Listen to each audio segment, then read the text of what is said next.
हरे कृष्णा। हम श्रीमद् भगवद गीता के द्वितीय अध्याय गीता का सार इसके 35वें श्लोक को पढ़ रहे हैं। पहले श्लोक की कुछ आवृत्ति करेंगे। सो डिम्पल जी आप पहले बोलिएगा। भयाद्रणादुपरतं भयाद्रनादुपरतं मन्स्यन्ते त्वां महारथा मन्स्यन्ते त्वां महारथा येषां च त्वं बहुमतो येषां च त्वां बहुमतो भूत्वा यास्यसि लाघवम्। भूत्वा यास्यसि लाघवम्। बहुत सुंदर डिम्पल जी, आपने अच्छा किया। आप हमारे जी बात कीजिए। भयाद्रणादुपरतं भयाद्रणादुपरतं मन्स्यन्ते त्वां महारथा मन्सन्ते त्वं महारथा येषां च त्वं बहुमतो येषां चातं बहुमतो भूत्वा यास्यसि लाघवम्। भूत्वा यास्यसि लाघवम्। बहुत सुंदर। कनक जी अब आप कीजिए। भयाद्रणादुपरतं भयाद्रिनाद्रुपरतं मन्स्यन्ते त्वां महारथा मन्यते त्वं महारथा येषां च त्वं बहुमतो येषां च त्वं बहुमतो भूत्वा यास्यसि लाघवम्। भूत्वा यास्यसि लाघवम्। बहुत अच्छे कनक जी। देखो कितना अच्छा लगता है जब खुद हम गीता के श्लोक को गाते हैं। ऐसे भी कर सकते हैं कि हम पढ़ के निकल जाएं, लेकिन जब आप खुद से गाते हो तो बहुत अच्छा लगता है। देखो जब भी हम श्लोकों में अटकते हैं ना, तो ऐसे सोचा कीजिए, जब छोटा सा बच्चा जब बोलता है ना तोतली भाषा में, तो मम्मी पापा को बहुत मीठा लगता है, राइट। भले वो गलत भी बोल रहा हो, लेकिन मम्मी पापा को बड़ा प्यारा लगता है। वैसे ही हम जिसके लिए क्लास कर रहे हैं, मतलब भगवान श्री कृष्ण, उनको बहुत अच्छा लग रहा है कि आप प्रयास कर रहे हो। चाहे थोड़ा गड़बड़ भी हो जाए, पर वो देख रहे हैं कि अरे आप उनका श्लोक बोलने की प्रयास कर रहे हो, राइट। उनको बहुत अच्छा लग रहा है। तो थोड़ा बहुत गलती भी चलता है, लेकिन कोशिश करनी चाहिए कि अच्छे से करें। अच्छा, तो इस श्लोक में भगवान क्या कह रहे हैं? देखिए, भगवान ने बहुत प्रेम से समझा रहे हैं अर्जुन को कि अगर आप युद्ध नहीं करोगे तो क्या होगा, राइट। तो भगवान कह रहे हैं कि भया द्रोणा दुपरतम, भयात अर्थात भय से, रणात युद्ध भूमि से, उपरतम विमुख। भगवान कह रहे हैं कि अगर तुम युद्ध नहीं करोगे तो ये लोग ऐसा समझेंगे कि तुम भय से इस रणभूमि से भाग गए हो, राइट। कोई ये नहीं सोचेगा कि तुम भीष्म पितामह के प्रति आदर के कारण जा रहे हो, अपने बांधवों के प्रति कंपैशन करुणा के कारण जा रहे हो। लोग सोचेंगे तुम भय से चले गए। मनस्यन्ते त्वां महारथा, मनस्यन्ते अर्थात मानेंगे, त्वां तुमको, महारथा बड़े बड़े योद्धा, ये बड़े बड़े योद्धा यही मानेंगे तुम्हारे बारे में, क्या कि तुम भय से युद्ध भूमि में विमुख हो गए हो। ये शाम च त्वं बहुमतो, जिनके लिए भी तुम अत्यंत सम्मानित, जिन लोगों के लिए तुम बहुत अत्यंत सम्मानित थे, भूत्वा यास्यसि लाघवम, भूत्वा अर्थात होकर, यास्यसि जाओगे, लाघवान तुच्छता को, उनके लिए तुम बहुत तुच्छता को प्राप्त करोगे, बहुत छोटे हो जाओगे। अर्थात अरे अर्जुन, इनको तो हम बहुत बड़ा योद्धा समझते हैं, राइट। ये तो इंद्र को भी हरा चुके हैं, शिव जी से भी ये लड़े हैं, तो इनका बहुत यश है। तो सभी लोग आपका बहुत सम्मान करते हैं।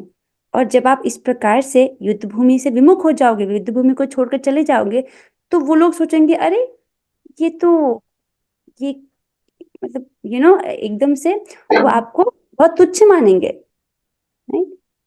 भावार्थ पढ़ते हैं। भगवान कह रहे हैं जिन जिन महायोद्धाओं ने तुम्हारे नाम तथा यश को सम्मान दिया है, वे सोचेंगे कि तुमने डर के मारे युद्ध भूमि छोड़ दी है, और इस तरह वे तुम्हें तुच्छ मानेंगे। आप समझ रहे हैं? भगवान ये बहुत प्रेम से समझा रहे हैं अर्जुन को, क्योंकि अर्जुन इस वक्त एकदम किंग कर्तव्य विमूढ़ हो गए, उनको समझ नहीं आ रहा कि उनका क्या कर्तव्य है। भगवान समझा रहे हैं आपके लिए ये बिल्कुल अच्छा नहीं कि अगर आप युद्ध नहीं करोगे तो, राइट। अब देखिए जैसे कर्ण और दुर्योधन का एग्जाम्पल ले लीजिए, राइट।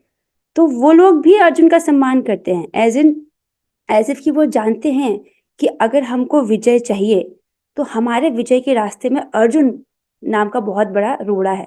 अगर हमने इसको हटा दिया तब तो हमारी विजय हमको प्राप्त हो ही जाएगी, राइट। तो वो जानती कि बहुत शक्तिशाली योद्धा है, राइट। तो इस तरीके से वो इनको सम्मान ही कर रहे हैं, राइट, कि आपका ओपोनेंट बहुत पावरफुल है, इजंट इट। जैसे दुर्योधन भयभीत भी हो जाता है, क्या कहता है कि सामने वाली जो टीम है उसमें कौन है, अर्जुन और भीम के समान बड़े बड़े योद्धा हैं, भीमा अर्जुन समायुधि, राइट, क्योंकि वो अर्जुन और भीम के सामर्थ्य से परिचित है, आज तक कभी इनको दबा नहीं पाया वो, राइट। तो वो भी मानता है कि ये बहुत बड़े योद्धा हैं, तो इनका यश जो है केवल पृथ्वी पर नहीं है, ऊपर स्वर्ग लोगों तक भी फैला हुआ है, राइट। और तो ये जो महायोद्धा है जो इनका सम्मान करते हैं, वो क्या सोचेंगे कि ये डर के मारे युद्ध भूमि इन्होंने छोड़ दी है। जैसे ये कर्ण और ये दुर्योधन, ये तो यही सोचेंगे, अच्छा ये तो डर के मारे भाग गया, हम तो इसको बहुत बड़ा समझते थे, लाइक खोदा पहाड़ निकला क्या चुहिया, काइंड ऑफ, लाइक हम तो इतना बड़ा योद्धा समझ रहे थे, तो अगर ये ऐसे भाग जाएंगे तो वो लोग तो उल्टा ही सोचेंगे आपके बारे में, राइट। क्या सोचेंगे, डर के मारे छोड़ के चले गया युद्ध भूमि को। तो देखिए, हम आर्गुमेंट से वापस चलते हैं। तो भगवान बहुत स्पष्ट कर चुके हैं कि आपके लिए युद्ध करना श्रेष्ठ है। और अब एक बात ये नहीं सोच रहे हो कि अर्जुन ये भी तो कह सकते हैं कि भगवान आप क्यों नहीं लड़ लेते मेरे लिए। एक्चुअली उन्होंने ऐसा कहा था कि आप जनार्दन हैं, आप जनता के पालक हैं, आप ही मार दीजिए ना। आप, अगर आप मारेंगे आपको पाप नहीं लगेगा, मैं मारूंगा तो मुझे पाप लगेगा, राइट। आपको चैप्टर 1 के आर्गुमेंट्स याद होंगे। तो इसको देखना चाहिए कि भगवान, हम कभी कभी ऐसे कह सकते हैं भगवान से कि भगवान हमारी ये प्रॉब्लम्स है, देखो आप ही सब कुछ कर दो। तो यहाँ से भी भगवान हमको समझा रहे हैं, देखो लड़ना तो तुम्हें ही पड़ेगा, राइट। तो ऐसे करने वाले सब, अगर भगवान अर्जुन की सहायता नहीं करते तो अर्जुन नहीं जीतते, राइट। तो करने वाले तो भगवान हैं, लेकिन भगवान चाहते हैं कि अर्जुन के द्वारा हो ये सब, अर्जुन को निमित्त बना रहे हैं। तो वही हमें भी देखना चाहिए। प्रयास हम ऐसे करते हैं कि जैसे सब कुछ हम पर ही डिपेंड करता है, लेकिन वास्तव में करने वाले कौन है, भगवान। तो तो वो अर्जुन को निमित्त बनाकर ये करवाना चाहते हैं, क्योंकि वो अर्जुन को यश देना चाहते हैं, राइट।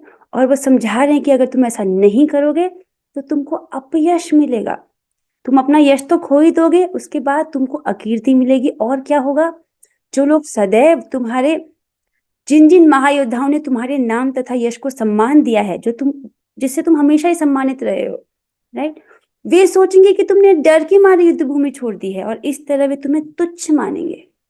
वो अर्जुन, अरे वो तो युद्ध का बिगुल बजते ही भाग गया, इस प्रकार की बातें तुम्हारे बारे में बोलेंगे।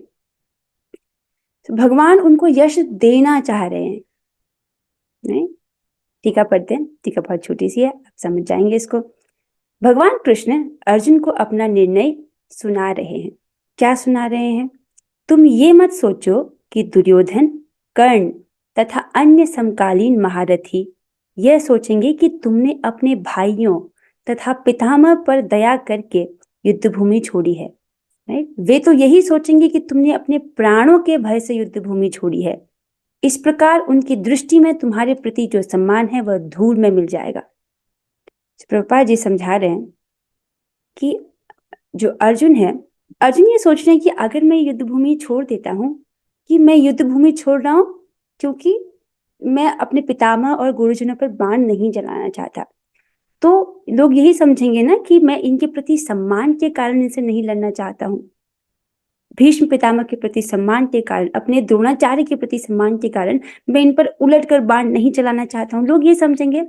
और मैं राजपाट को त्याग देना चाहता हूँ, मैं राजपाट नहीं चाहता हूँ, तो इस प्रकार लोग मेरे वैराग्य को समझ पाएंगे, राइट। लेकिन भगवान कह रहे हैं बिल्कुल नहीं, तुम ऐसा मत सोचो कि दुर्योधन, कर्ण तथा अन्य समकालीन जो महारथी है वो सोचेंगे कि तुमने अपने भाइयों और पितामहों पर दया करके युद्ध भूमि छोड़ी है, राइट।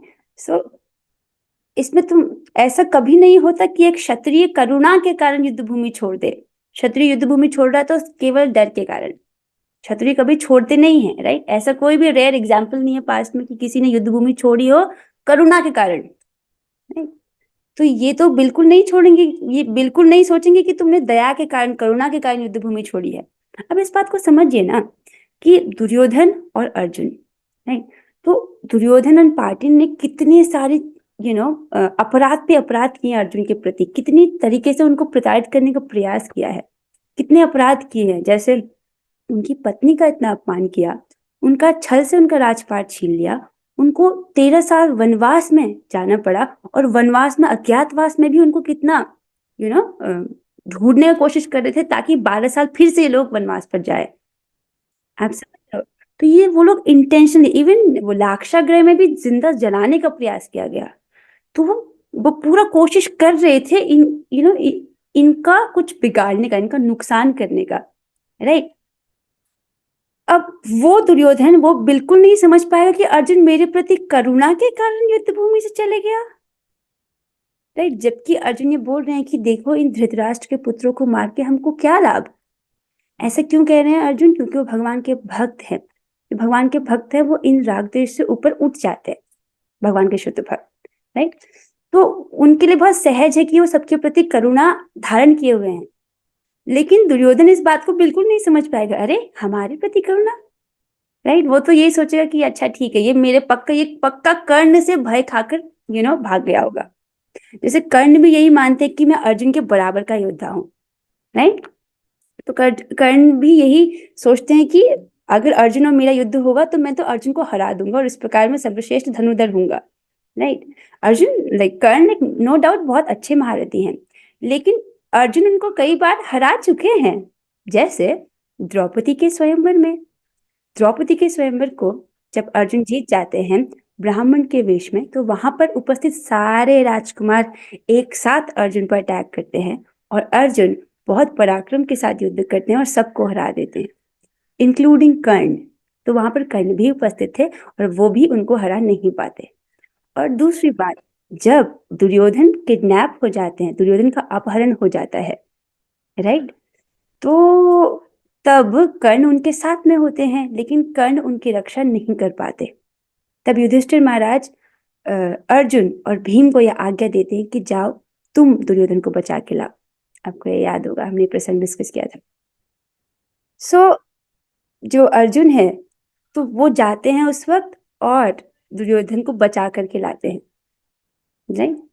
सो उस वक्त भी मतलब कर्ण नहीं बचा पाए थे, अर्जुन ने उनको बचाया था। तो कर्ण को जो है अर्जुन हरा चुके हैं पहले भी, लेकिन अगर इस वक्त युद्ध भूमि से छोड़ देते हैं अर्जुन, तो कर्ण और दुर्योधन तो यही सोचेंगे ना कि उन्होंने कर्ण के भय से छोड़ दिया, इन वन सेंस, राइट। सो वे तो यही सोचेंगे कि तुमने अपने प्राणों के भय से युद्ध भूमि छोड़ी है, अर्थात तुम्हारा अपयश ही होगा और तुमको ऐसी ऐसी बातें बोलेंगे जिनको तुम सहन नहीं कर पाओगे। इसको भगवान आगे बोलेंगे। इस प्रकार उनकी दृष्टि में तुम्हारे प्रति जो सम्मान है वो धूल में मिल जाएगा, नहीं। भगवान बहुत प्रेम से समझा रहे हैं। देखिए भगवान कभी फोर्स नहीं करते हैं, भगवान समझा रहे अगर तुम ये करोगे तो ये होगा, ये नहीं करोगे तो ये सब होगा।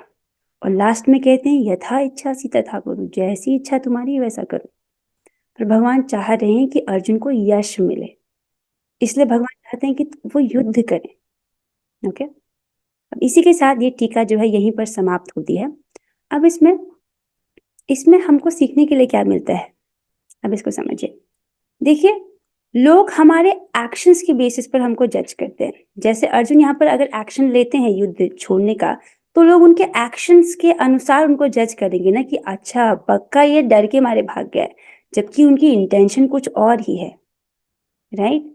उनकी इंटेंशन कुछ और ही है, तो वो डर के मारे नहीं भाग रहे, नहीं, उनकी बहुत करुणा है। वो नहीं चाहते कि धृतराष्ट्र के पुत्रों का वध हो, वो नहीं चाहते अपने द्रोणाचार्य और पितामह पर बाण चलाना, राइट। वो नहीं चाहते कि इतने सारे जो कुल का नाश हो, कुल का क्षय हो, इस प्रकार की उनकी इंटेंशन है। लेकिन लोग तो उनको उनके एक्शंस पर बेस होकर जज करेंगे ना, जो भगवान समझा रहे हैं, राइट। अब हम अपने जीवन में देखिए, हम लोगों के साथ अपने रिश्तों को सुधारने के लिए कितना सारा एनर्जी और टाइम लगाते हैं कि कहीं वो मेरे बारे में खराब तो नहीं सोचेंगे, कितना सारा समय हम दूसरों पर बिताते हैं। पर वो व्यक्ति जो हमारे सारे इंटेंशंस को बहुत अच्छे से समझता है, उसके लिए हमारे पास कितना समय है। जो व्यक्ति हमारी सारी इच्छाओं को जानता है, हमारे सारे कर्मों के पीछे हम किस इंटेंशन से करें उसको समझता है। मैं किसकी बात कर रही हूँ? मैं भगवान की बात कर रही हूँ, जो हमेशा हमारे साथ रहते हैं, हमारे हृदय में, राइट। वो उनके लिए हमारे पास कितना समय है, हमें उनके लिए समय निकालना चाहिए, राइट?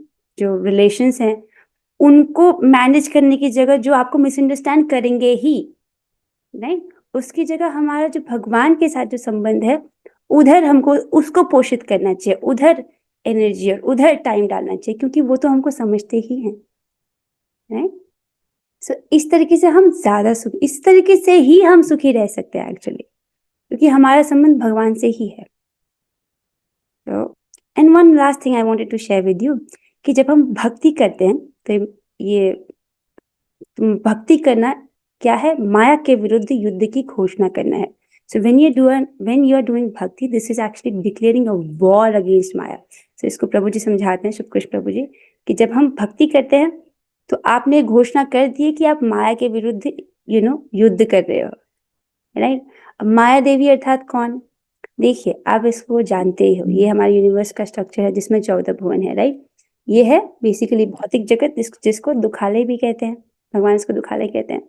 अब ये एक दुर्ग जैसा है, किले जैसा, और इसकी जेलर कौन है? दुर्गा देवी, राइट। तो वो जीवात्मा को टेस्ट करती रहती हैं। ये उनका दायित्व यही है कि कोई अयोग्य व्यक्ति भगवान को प्राप्त ना करे, राइट। जैसे उन्होंने हरिदास ठाकुर जी को भी चेक किया था, तो वो भक्तों को टेस्ट करती रहती हैं।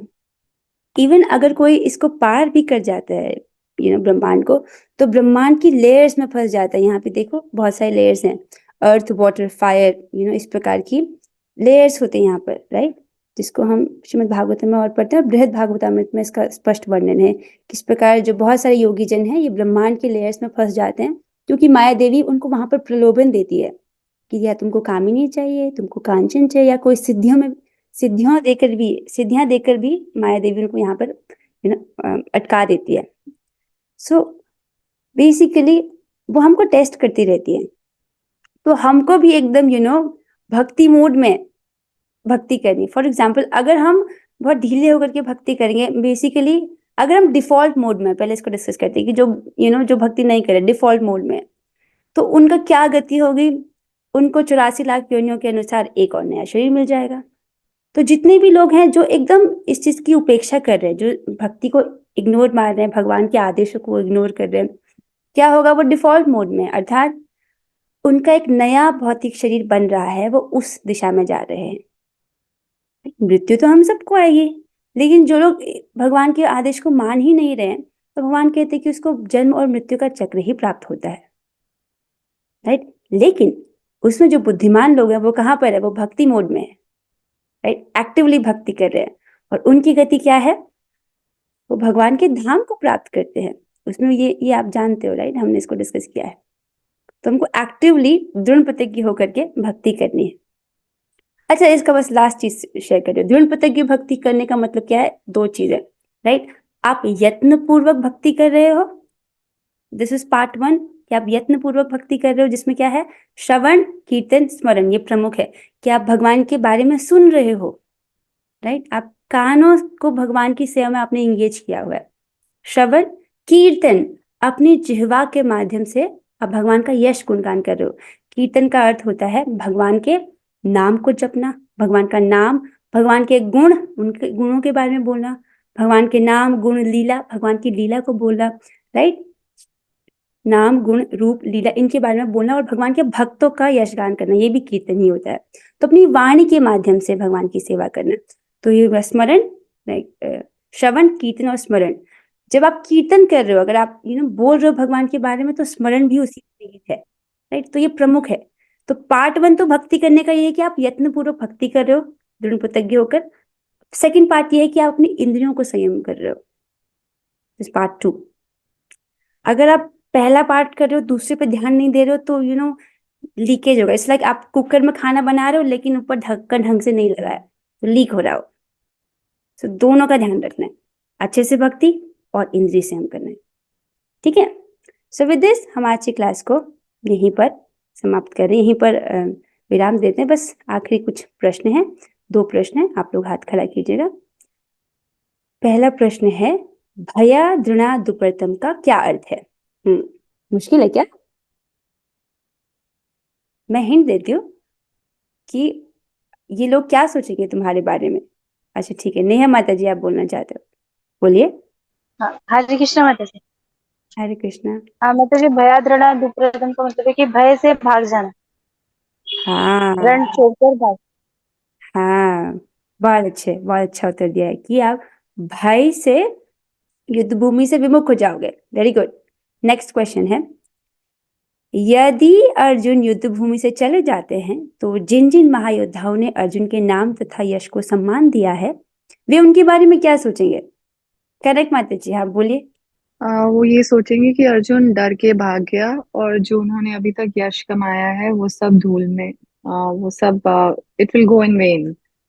हाँ, हाँ। बहुत अच्छे। ठीक है, यही उत्तर था। ओके, वेरी गुड, आपने बहुत अच्छे उत्तर दिए। इसी के साथ हम आज की क्लास को यहीं पर विराम देते हैं। आप लोग अच्छे से भक्ति कीजिएगा, हरि नाम जप रोज कीजिएगा। मैं फिर से कह रही हूँ, वी शुड गिव, हमको कृष्ण को एक मिनिमम कमिटमेंट रोज देनी कि हम इतना आपके लिए रोज कर सकते हैं। रोज गीता क्लास में आ सकती हूँ, रोज मैं इतना जप कर सकती हूँ और प्रसाद खा सकती हूँ। लाइक मिनिमम कमिटमेंट आपको देना ही है हमको, ठीक है? और उसको रोज कीजिए आप। ओके, विद दिस अब आप सभी लोग अपने माइक को ऑन कर लीजिए। हम 3 बार हरे कृष्ण महामंत्र करेंगे। चलिए सब साथ में करते हैं। हरे कृष्णा कृष्णा हरे कृष्णा हरे हरे हरे, कृष्णा हरे कृष्णा राम हरे राम राम राम हरे राम हरे हरे हरे, हरे हरे कृष्णा कृष्णा कृष्णा हरे कृष्णा हरे, हरे हरे हरे राम राम राम हरे हरे, राम हरे हरे राम कृष्णा हरे कृष्णा हरे कृष्णा हरे, कृष्णा हरे हरे हरे राम हरे राम राम राम राम हरे राम हरे। हरे राम राम राम हरे हरे। श्रीमद् भगवद गीता की जय, श्री प्रभुपाद की जय। और बोलिए श्री कृष्ण गौरंगा हरे कृष्ण।